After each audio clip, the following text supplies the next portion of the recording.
tere, mina olen Karl ja selles videos genereerime juhuslikke arve ning paneme robotit mitut asja korraga tegema. Punases sektsioonis asub selline plokk nagu random ehk siis juhuslik ning sellega saabki seda teha. Sa annad talle madala piiri ning ülemise piiri ning robot genereerib juhusliku arvu selles vahemikus. Me saame näiteks öelda, et me tahame arvu 0-st 1-ni, siis teeb robot ainult kas 0 või 1. Me võime panna, et robot teeks näiteks 0-st 1000-ni mingi arvu, siis ta teeb niimoodi. Teemegi selle vaatamiseks ühe väga lihtsa programmi, kus robot iga 2 sekundi tagant näitab uut arvu ekraani peale.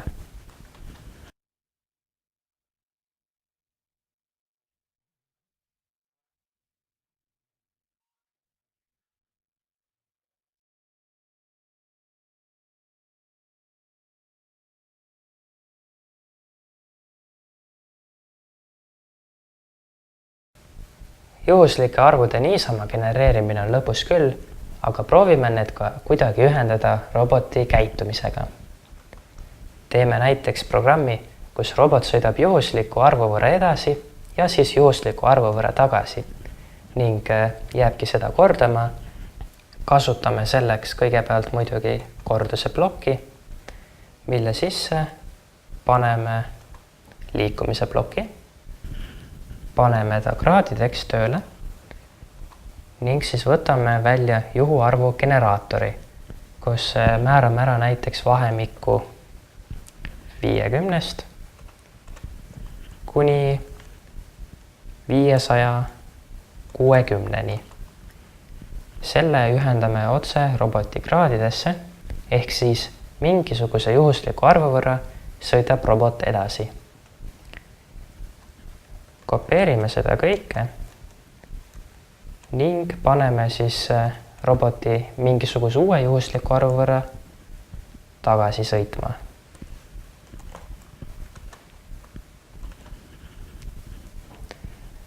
Saame seda lausa niimoodigi täiustada, et paneme roboti rooli ka juhuslikuks. Võtame uue juhuslikkuse ploki.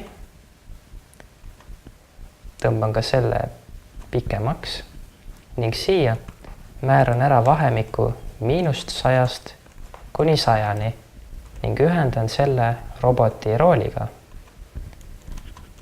Seda sama teen ka teise jaoks. Ning vaatame nüüd, kuidas robot ringi sõidab.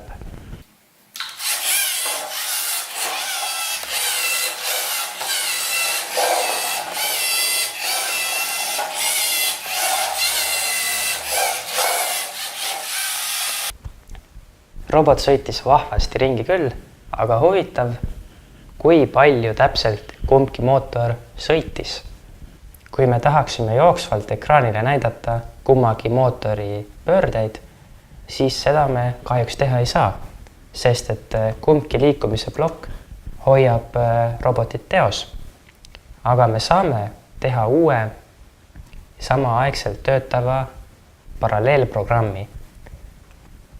Võtan välja uue korduse ning siin stardibloki ning teise korduse ploki vahel vajutan sellele nupule. Nüüd ma saan siit tõmmata välja uue juhtme, mille ma saan ühendada oma äsja paigutatud korduse külge. Nüüd need 2 kordust hakkavad samaaegselt tööle. Kasutangi seda ära ning siia sisse ma saangi panna pidevalt ekraani peale kummagi mootori pöörded.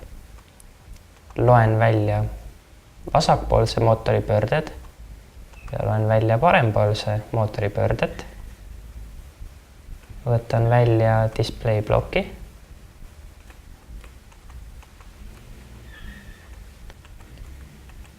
Ning näitan ekraani peale.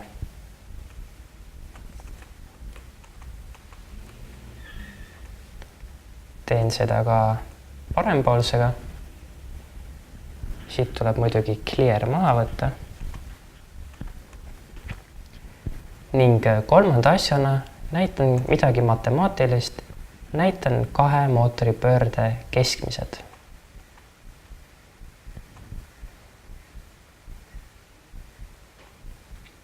Liidame kõigepealt mõlemad kokku ja siis jagame 2-ga.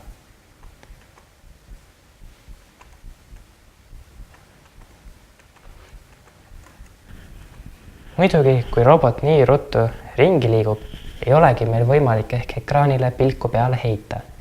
Selle vältimiseks muudan roboti kiiruse aeglasemaks, kus ta liigub kõigest kiirusel 15 kummaski suunas.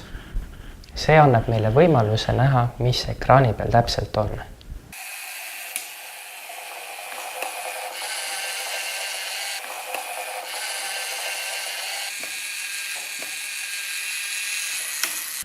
Nägime, et ekraan lihtsalt vilkus pidevalt. Ja ka miks see juhtus?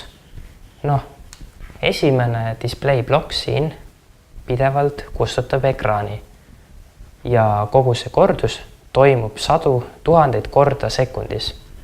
Seetõttu ei ole võimalik teisel 2 tekstil ennast väga näidata. Aga me saame seda muuta, kasutades ooteblokki, mille me siia lõppu paneme, kas või näiteks 0,05 sekundiks, ehk siis kõigest 20 korda sekundis uuendab robot oma ekraani, aga selle eest saame näha kõike, mida seal peal näidatakse.